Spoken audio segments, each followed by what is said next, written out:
welcome to Gameday, the podcast of NJF, a new year, new project. And with this podcast, we're gonna take you behind the scenes to the sport industry, having interesting conversations with key executive. And today, I have the great pleasure for the first episode to have my friend Alessie, co-founder and director of World Football Summit. Welcome, Jan, and thank you for being here. Kike, no, it's a pleasure, and it's a real honor to be in your podcast and to be the first of your invites. No, so very happy to be here. The idea is to have a regular catch up with different sport executive, and it's going to be interesting conversations to give the audience some insights on what's going on in the world of sports. And in the world of sports, no doubt that the World Football Summit has become the must in the agenda of any sport executive in the football industry, especially since its first edition in 2016. So, Jan, introduce yourself and give us a little bit an overview of what is World Football Summit.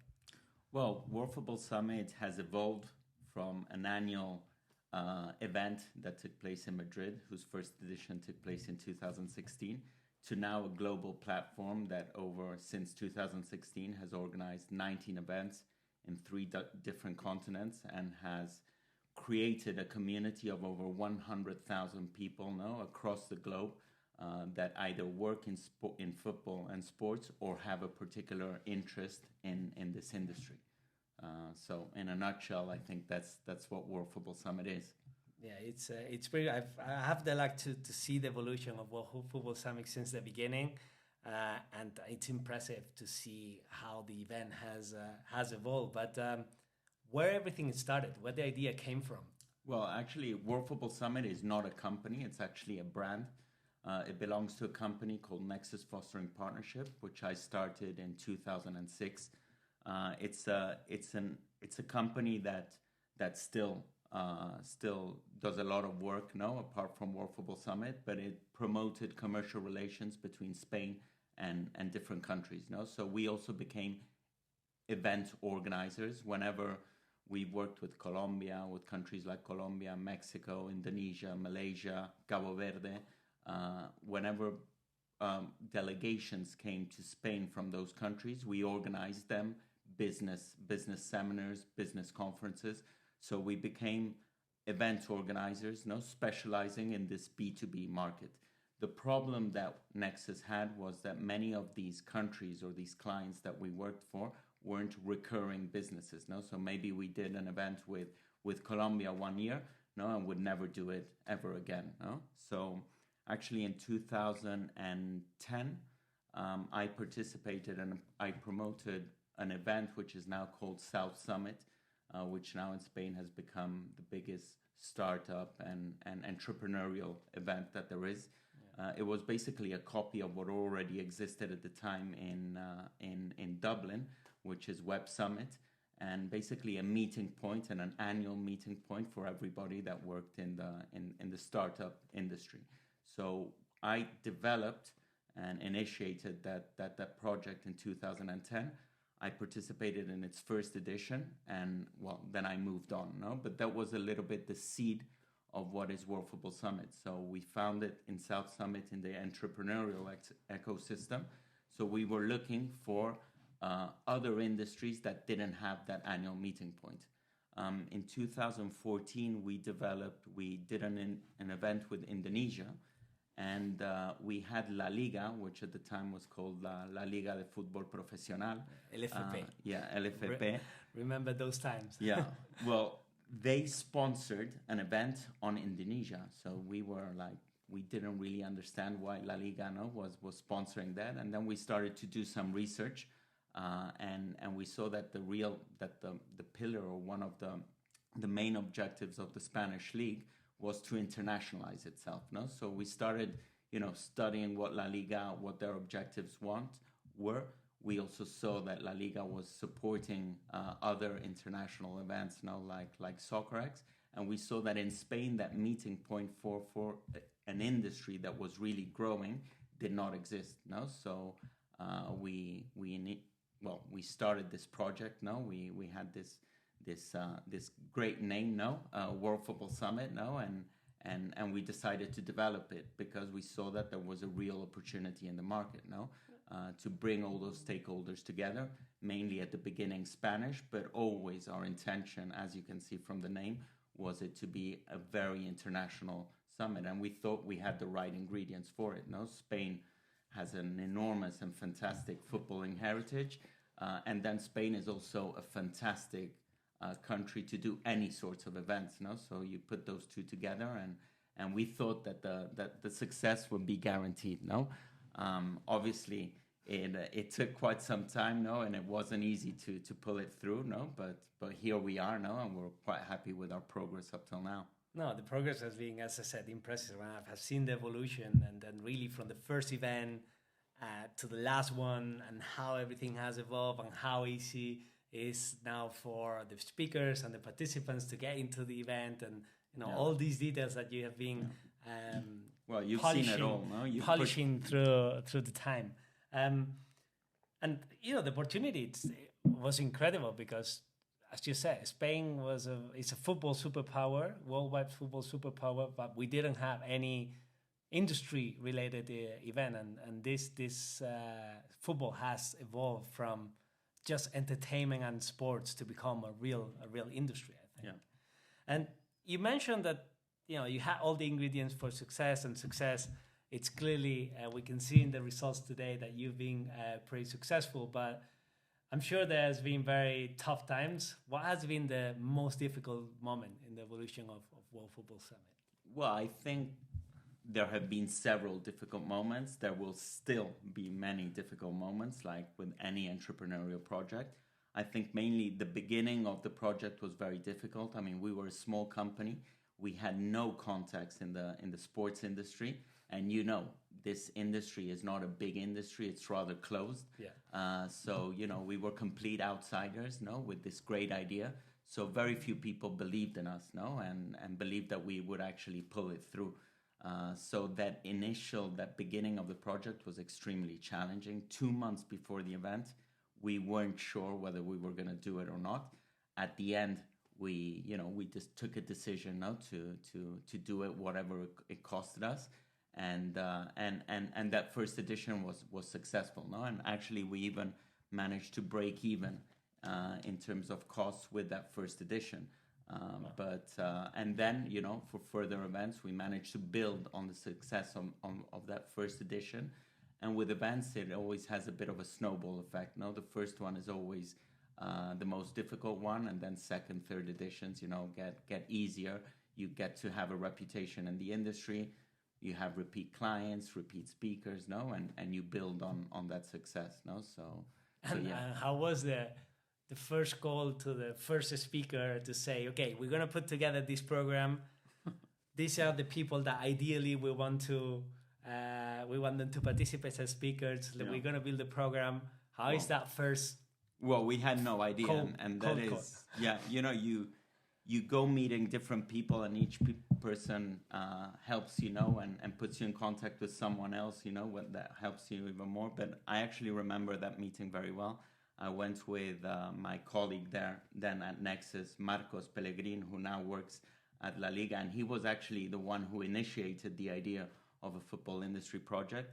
But we met with a very good friend of mine who works at Telefonica now, and we had already designed, the ideal program, and we had several speakers there put together, and this friend of mine immediately saw that it wasn't going to be possible. Some of the people we were trying to put together didn't have a good relationship, so I remember that he put me in contact with Javier Sobrino, who now is a very, very good friend, and he was one of the persons who then put us in contact with Marca España.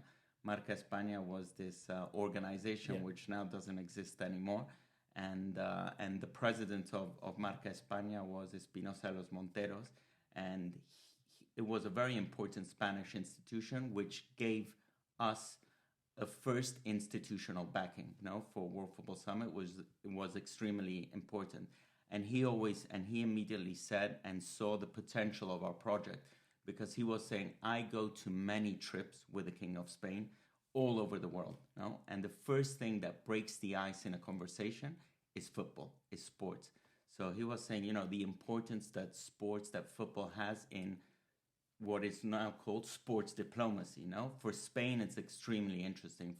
So he thought that to have an important global event in Spain was extremely important, no? So that was one of the first backings that we received, no? Which was extremely important. But then we've had so many others, no? So many people that we've met along the way, and that's one of the most beautiful things of this project. And it's just like, I met you through World Football Summit, and now we're good friends, no? Yeah, absolutely. And that's happened with so many other people, no? That have been key to the success of World Football Summit and to our growth. Yeah, I think, that snowball of meeting one person, that person linking you to the other one, that person linking you to another one. It's one of the keys and one of the things where you have been more successful in actually building the network. And you mentioned it at the beginning that you went from an annual event to now a multi-event calendar and a platform for networking. So why do you think that the football industry need an event like World Football Summit? Well, because first of all, in Spain, for example, it didn't exist. But I think events in general are very important for any industry. So we haven't invented anything that didn't exist before. But in football, in sports, maybe it didn't exist before. And maybe it didn't exist before because an industry did not exist before. And it's still a rather small industry, no? Other industries obviously have huge annual events, and the sports industry didn't. But now that it's getting bigger, it's getting professionalized. The opportunity, to meet in 2 days people that otherwise would take you 24, 28 months is extremely important, no? And it's extremely important not only to make new business relationship, but also to strengthen existing ones, no? And I think in-person events are very important for that reason. And I think COVID, has accentuated that even more when we were locked in our homes, no, and people weren't able to network and to contact. I think business suffered, no, and once doors were opened again, no, people flocked again, no, and networking has become more important than ever. And how did you manage the COVID times? I remember when we were locked down, and we were actually in discussions for the partnership of World Football Summit that in September. We were locked down in March, so we were starting the discussion around the event on that year. At that time, I was at Meta, and we were one of the sponsors and supporters of the event. Well, and you were actually, COVID has been another one of our biggest challenges. And when COVID happened, I was in Africa, in South Africa. We were going to do the first edition of World Football Summit Africa. You were going to travel and we canceled that event 5 days before the event. It was meant to take place on the 17th and 18th of March. On the 11th of March, the OMS declared a global pandemic. On the 12th, we decided to cancel the event. And on the 13th, we were all back. The whole team, we were 11 people from the team, flew back to Madrid, And that year was going to be a very big year for World Football Summit. We had, apart from the African event, we were going to do our second edition in Asia. We had our fifth edition in Madrid. And we were actually negotiating to do an event at the end of the year in South America as well. So all our plans went up in the air. And we were 22 people in the company then. And 1 year later, we were 6. So we struggled a lot, although I think we did things very well. We did 2 digital events. We did several digital also workshops, seminars that worked very well and actually helped build our brand and that community, which is now, I think, the strongest asset that World Football Summit has. All of those people that follow us, through our newsletter, through our social media platforms, no, and who come to our events wherever we do them, no. So actually, that pandemic helped us grow that, no, and helped also change our strategy in that sense, no, from becoming an event organizer, no, to a platform that serves and gives information, no, and brings people together, not only during the events, but 365 days a year. Yeah, that community building piece Yeah. it's the key Exactly. at the moment. And after COVID, everything catch up really fast because we just came back from the World Football Summit in Saudi, the World Football Summit Asia. In July or June, sorry, we have the World Football Summit Americas in Mexico. Yeah. What is World Football Summit today in terms of events? What are your key events that you have throughout the year? Yeah, our strategy, our vision really is hopefully to, and we're getting very close to it, is to have one global regional event in a different continent each quarter. So next year on our second quarter will be our first edition in the Americas. We're very excited about that. It's going to take place in Cancun, Mexico. Nice destination. Yeah, it's a nice destination. And it comes also at the right time because 3 years later, the World Cup will take place in the North American continent, no, in Mexico, the US, and Canada. The inauguration will probably be in Mexico, no? So it's a great opportunity also for us to build a community also in that region, no? Then on the third quarter, we're going to have our 8th edition of what is now World Football Summit Europe, which again will take place in Sevilla. Then we hope to do our 3rd Asian edition, the second one in Saudi Arabia, which will be again at the end of the year. And we hope actually to relaunch in the first quarter of 2025 our African edition, which took place in 2022 in South Africa, and we hope to bring it back to Africa in 2025.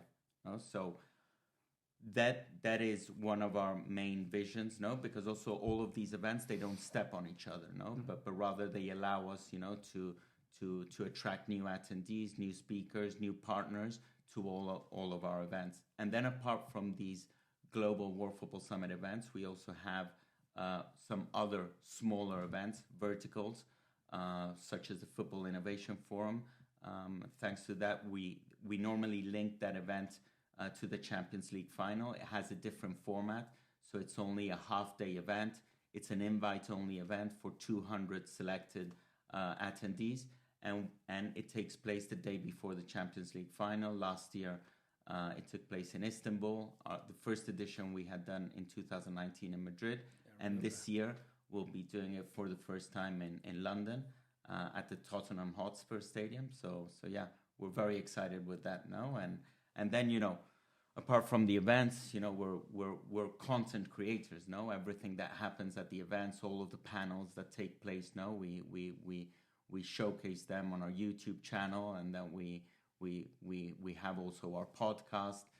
We have this weekly newsletter, no, where we share all the information and all the news that is happening in the industry.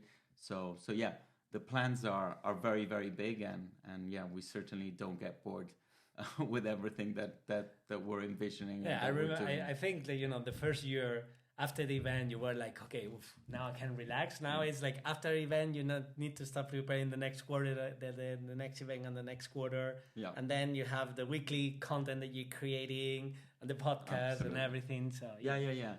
No, but it's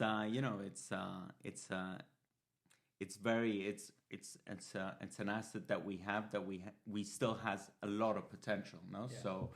So I really think that the growth opportunity is still huge for us, and we just have to consolidate all of these events, and once we do that, maybe in a few years we'll be able to relax a little bit more because. I don't think so. Yeah. Well, we'll see. Don't get so much hope in relaxing. So to summarize your vision, so you have this platform vision where you want key executive and entrepreneurs and companies of the football industry to meet on your regular events. Are you thinking about something else that it's year-long, or ways using technology to try to connect people in a different way? Or Well, I think obviously the technology is helping event organizers like ours, to build that community, and we have a fantastic opportunity to build the strongest football industry community in the world. And for example, at every event that we organize, we have a very powerful app, that allows all the attendees to network amongst each other, to chat, but also to close meetings. And in that app also we distribute all of our content. We have our live stream. So one of the plans that we have is that app becomes something that works all year round. And that everybody who, whether you come to an event or you don't, you can have access to that app. So that is like a small private LinkedIn platform, but obviously focused only in people that work in football, sports, or have a particular interest in that. So that is one of our main challenges, and it's something that we're trying to build. Excellent. And going back a little bit to the event organizing side of the business, I can imagine that working across different continents with different cultures has put you in very funny situations, to say, in a way. Can you share like a funny story or a moment that you couldn't believe that, or you thought that the event was not going to be possible, but at the end you managed to resolve it? Because I'm sure you had a lot of last minute inconvenience. Yeah, we have. In fact, our last project in Saudi Arabia has been a very big challenge. I think when you do any first edition in any country, it's always a huge challenge, because you have to deal with a different culture. And once you arrive in a different country, you expect, or some people expect, that World Football Summit is already, or a name that everybody knows, but it's not. So you have to kind of build from scratch. And in Saudi Arabia, we needed a local partner to organize the event, which we had. But then, we had some inconveniences, and when I arrived in Saudi Arabia a month and a half before the event, we actually parted ways with that local partner. So we had to find a new local partner in Saudi Arabia with which we had to have a license to actually organize an event. And that license arrived 5 days before the event, with a weekend in between. So you can imagine the stress that was. I was convinced it was going to happen, but there was a small possibility that maybe we weren't giving that license. And we had hundreds, if not thousands, of people that were going to travel to Saudi Arabia for that event. And without that license, the venue where we were going to organize the event, we're not going to open the doors. So yeah, that is a small anecdote of how stressful organizing an event can be. And those are things that people normally don't see from the outside.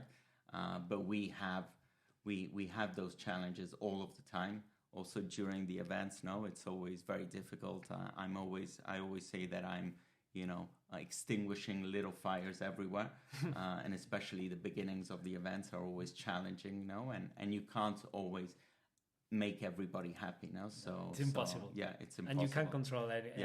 So but I always say, that I'm always happy at the end of the event when there are more positives than negatives, because there are always negatives and there are always things that you can improve. And that's also the beauty of the events, because the first edition you do so many mistakes that the next edition you correct, you do new ones, but not the same ones. So it really always allows you to grow in each edition, and to improve your product year after year, and event after event. Yeah, and I think it's like in a lot of things in life, it's like you need to do the mistakes to understand what's wrong. And the only way of learning is trying. And it's never going to be perfect, and you're always going to make mistakes. But if there are more positives than negatives, well, then at the end of the day, normally I end up, with a big smile, and luckily we've been lucky enough, to for all our events to have been more successful, no, and that is, I think, the secret of our growth, no, that we've been improving each year, no, and our clients, our partners, our speakers have seen it for themselves. And talking about the speakers, because if you look at the website of World Football Summit and you see the quality of the speakers that you had, even since the first edition I participated, I remember Agnelli was the first speaker opening.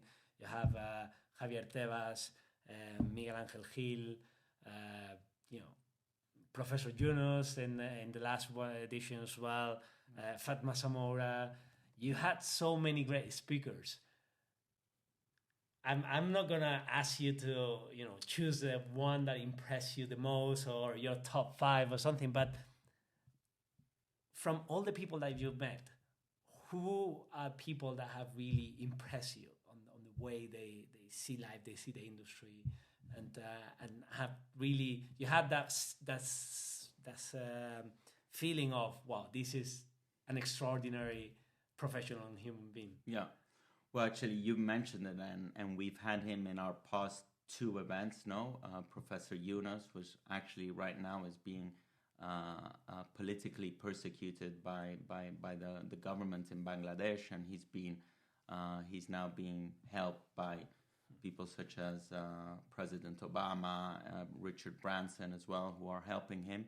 And what I like also about Professor Yunus is that it's the typical speaker which you wouldn't expect in a football industry event like ours, no? But he knows of the power of football for good, no? And in fact, he has his own organization called the Yunus Sports Hub, and that's what he came to World Football Summit to talk about, no? But I always say that I think sports, and especially football, no, is the greatest generator of content in the world, and that's why football has an extremely powerful voice. And I think sports and football has a great opportunity for that voice to be, to promote, social aspects, no, and to be a leader in things like equality, sustainability, racism, and that is something that, for example, Professor Yunus is trying to do through sports, no. So he, I think, is a perfect example. And then, he's a Nobel Peace Prize laureate, and he's just such a modest and kind person, has done so much for people that for me, it's been an absolute honor to have him in our last 2 events, and to establish that strong partnership with his organization. Yeah, unfortunately, I didn't have the luck to see him in the event in Saudi, but I had the opportunity to spend some time with him in Seville and had a brief conversation, and you really feel small next to him, because when he starts talking about everything he has achieved and the simplicity and the way he talks about it, it's just incredible. For me, it was really eye-opening. Excellent. Yeah, and actually for me, I mean, I've known Professor Yunus also for many, many years, and actually a friend of mine, she had a foundation here in Spain whose president was the Queen of Spain, and the Queen of Spain used to travel with Yunus all over Latin America, especially, promoting microcredits, which is what Professor Yunus has invented, no, and that has helped so many poor people around the world, no, and especially women, no, because they are the main people that benefit from these microcredits, because women in those countries are actually the ones that give back those micro loans that are done by Professor Yunus's bank. It's and now that you're mentioning women, especially, it's a topic that has become more and more important over the years. If we see the success of the Women's World Cup in terms of audience, of attendance, of revenue generative, sponsor, ticketing, everything, I think has exceeded anyone's expectation. How important is women participation for World Football Summit? Because I have to say that have seen a very positive evolution from the first event where, football industry and sport industry is now it's a male dominant industry. But I know that you're making some efforts on trying to make it more inclusive and opening up for women. I have seen that evolution. Can you take us through, the step that you have done to increase the women's participation? Absolutely. Well, to begin with, my partner, Mariano Tamendi, she's a woman, and with whom I share this project of World Football Summit. And obviously, she as a woman is in a leading role now in the football industry, and obviously she is also very much promoting equality in this industry, and we've always believed that it should be the case, because I think it's a huge opportunity for the football industry. Basically, before or a few years ago, they were ignoring 50% of the world's population, and now that they're not, I think that the opportunity for the industry is huge, but not only in women's football, but I think in women in leadership positions within the industry, and a lot has to be done. And we've always done a lot of projects. Actually, in 2017, we did an event fully focused on women's football, which was called Women's Football Summit. Actually, then we were probably too early. And it was a successful event in terms of attendance, in terms of speakers, but financially it was a disaster, and we didn't get any single sponsor. So since then, actually, we've integrated that event within all our global events, to make sure that women's football and women in leadership positions is a core pillar of our program and everything that we do. We also belong to an organization called Women in Football, and we've done several projects with them. In 2023, we did a project where we committed that at least 30% of the speakers at World Football Summit would be female, and actually that year 34% of them were, and it wasn't too difficult, because there are fantastic people and fantastic women that are working in sports. But we obviously made a specific interest to invite them and make sure that they would attend. And this year we've also started another project called Female Leaders, where apart from making sure that we have a strong representation of female speakers within our program, we also managed to have a stronger attendance of women who have an interest in the industry and who want to work in the industry. So that is something actually that we copied from other events like Web Summit, who have a very strong program. And for example, I think Web Summit last year in Lisbon, 50% of the attendees, or more than 50% of the attendees were women. We only achieved, I think it was 17% this year in Sevilla. But hopefully in a few years it will be 50%, and we won't have to do all of these projects to have that equality, But until that happens, we're really going to push for that, because I think it's for the benefit of the football industry as a whole. Yeah, I think the key for you has been to integrate that. At the beginning, you conceptualize this Women Football Summit like as a separate event, and you realize that what it makes sense is to really naturalize and integrate it together. I think that's the key to normalize, and it's one of the challenges of the industry, really, because still diversity it's a problem. It's a very European male dominated industry, and if you look at the football field, it's not like that. The athletes are very, very diverse. So I think the industry had to make a real effort in trying to get the diversity you see on the field and the diversity you see on the fans to the leading roles. And talking about challenges, after all these editions, all the speakers that you have heard from, what do you think are the challenges that the football industry has today? I think one of the main challenges, obviously, is I think the professionalization of the industry. No, I think as we discussed before, it's still an industry. It's still not mature, and the football industry it's still in its infancy.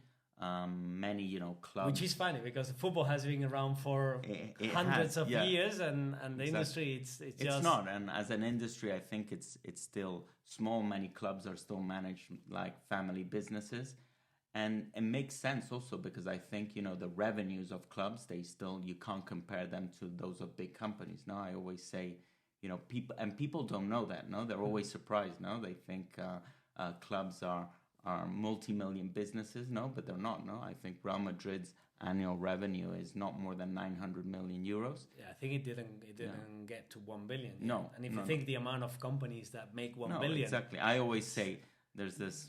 I think Real Madrid's revenue is the same revenue as 2 Apple stores in New York. No.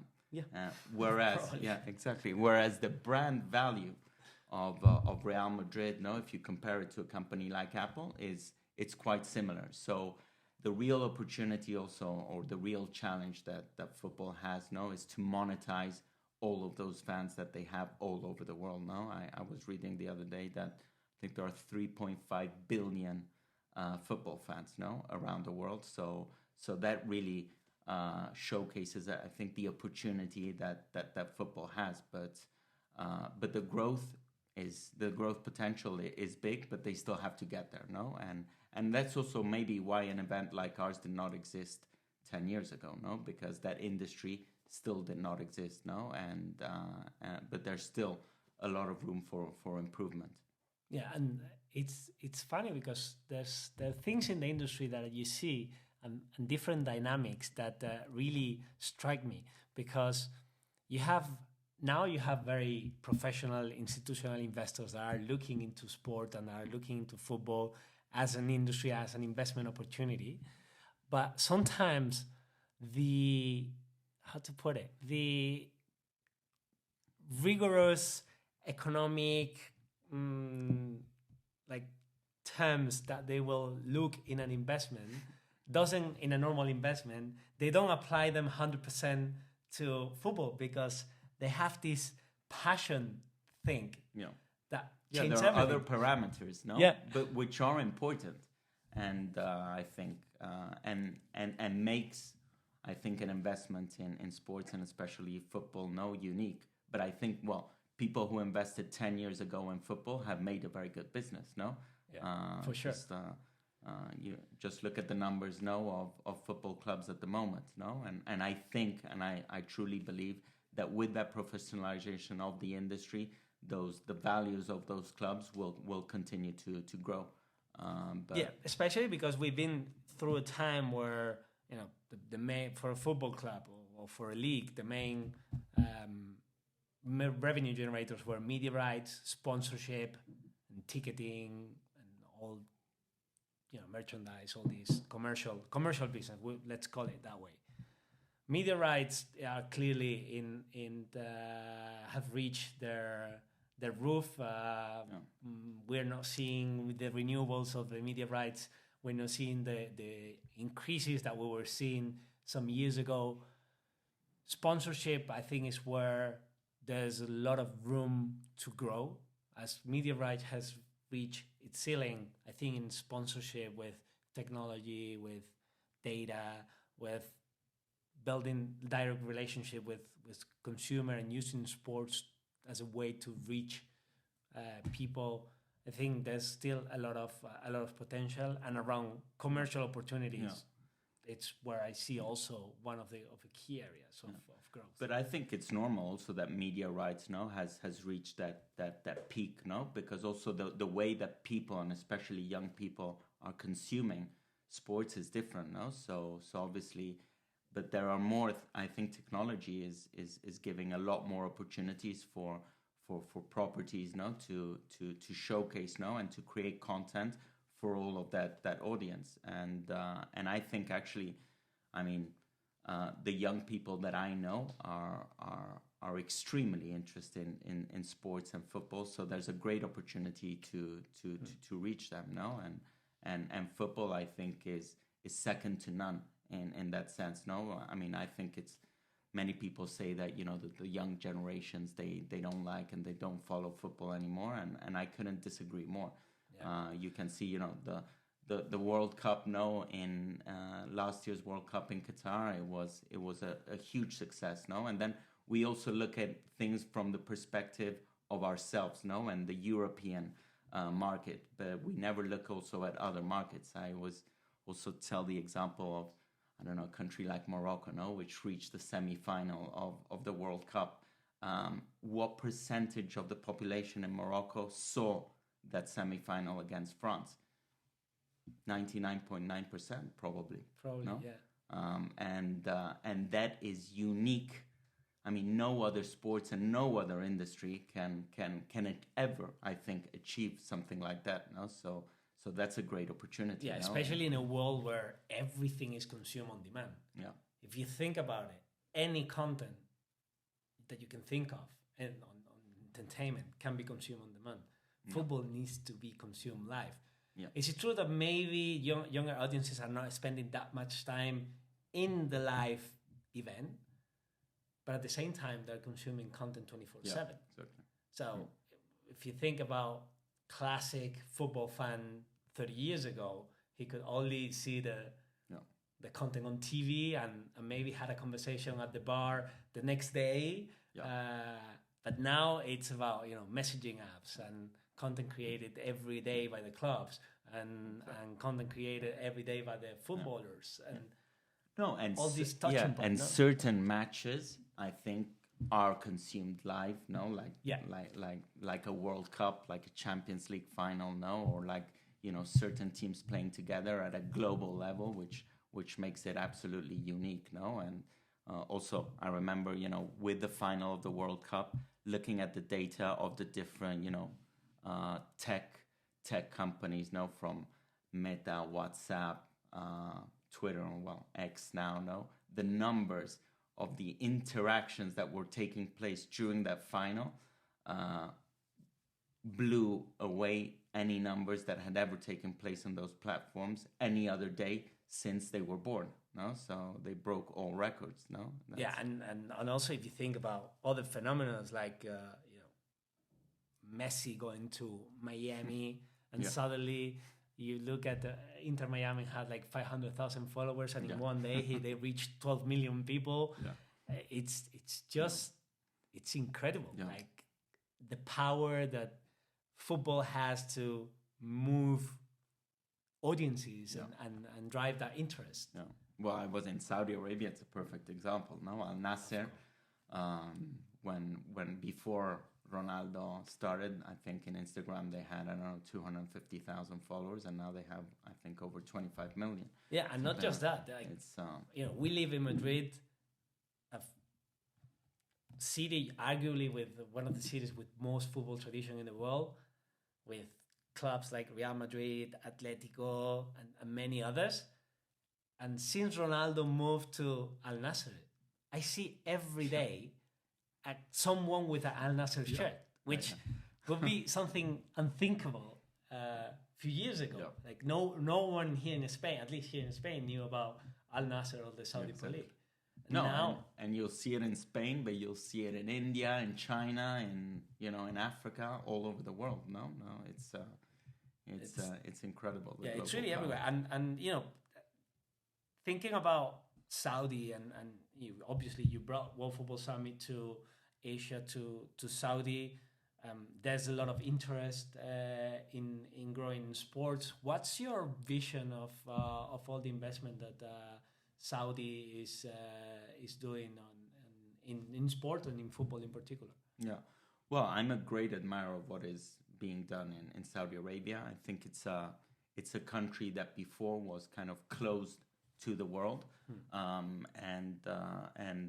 now they have a new vision. No? There's the famous Vision 2030, and now it's a country that has opened up to the world. And I think it's a bit different to other countries in the regions in that it is a very big country. It has a very large population of close to 40 million people. those 40 million people are extremely young. 70% of the population is under 29 years old, under 30.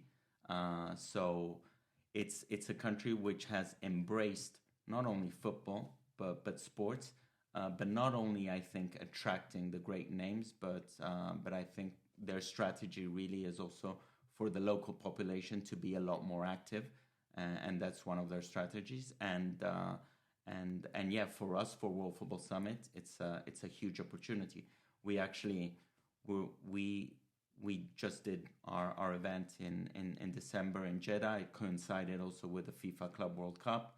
And surprisingly, it's the first event of its kind that took place in Saudi Arabia.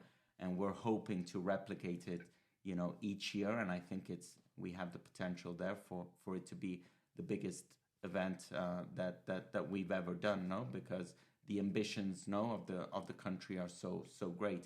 And now they're the only candidate for the World Cup in 2034. Well, they're going to host it, so.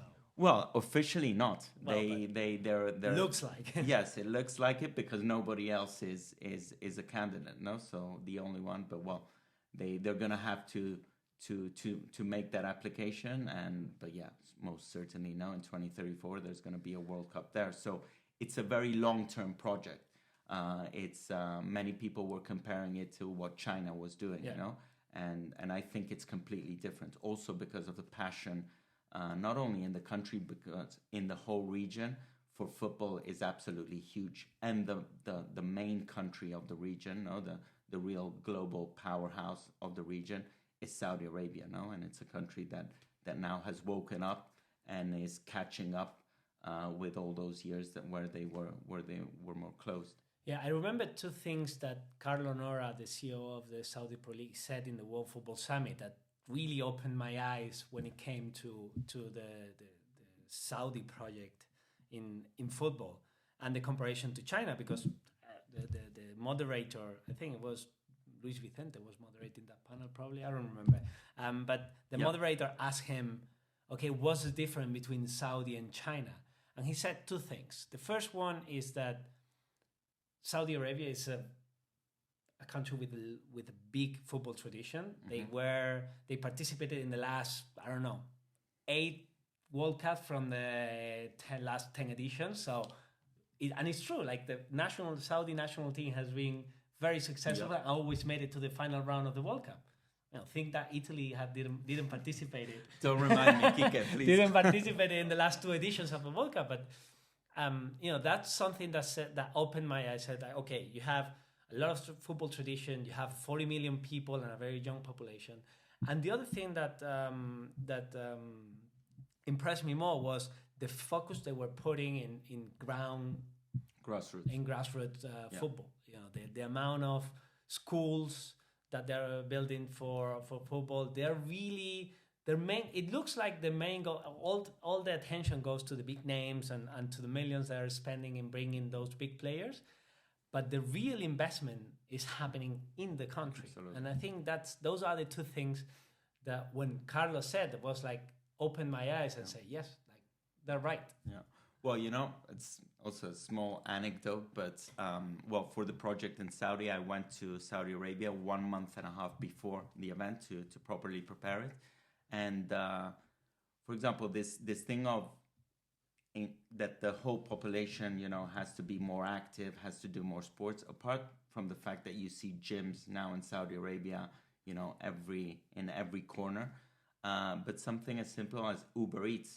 You open Uber Eats and you don't see a McDonald's, a Burger King. You see like sections of keto diet, low calorie. It's like they're focused on being fit, or at least that is the strategy of the country. It's incredible, and I was shocked because normally when I want to order Uber Eats, it's because I want to have one of those, burger. Yeah, exactly. Fast it's food, one of those cheat food. meals, no? Yeah. And I went into Uber Eats and I couldn't find any of those cheat meals, no? And I was like, okay, this is really a symptom of something changing, no? Something changing, yeah. And next year it's going to be, so I think, this year in 2024, You have a big agenda of events starting next in Mexico. No, 30th. Oh, sorry, 30th of 30th, May, the London. London Football Innovation Forum, continuing 1 month after. The week later, 5th and 6th of June will be Cancun, Mexico. Then September 18th and 19th of September will be Sevilla, Spain. And still we have to decide on a date, but it will be end of the year, Saudi Arabia. And most probably will be in Riyadh, in the capital. So 4 events for 2024 planned, potentially more events for 2025. And I think the goal to keep growing the platform and keep growing that networking opportunity. Yeah, and as I said, improve each of the events, no? So make sure that each edition of each event is better year after year, no?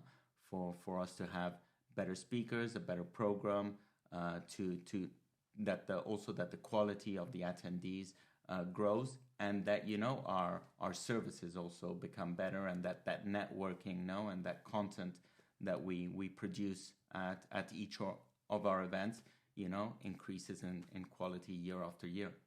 Well, best of luck for the upcoming year, for 2024. Thank you for being here with us and share your story about World Football Summit. And I cannot wait to join the different events. Probably in the future we'll do one of these episodes from World Football Summit. Who knows? Absolutely. No, we'd love to. No, and thank you, Kike, for inviting me. And it's an absolute honor to have been your first guest in this podcast. Indeed.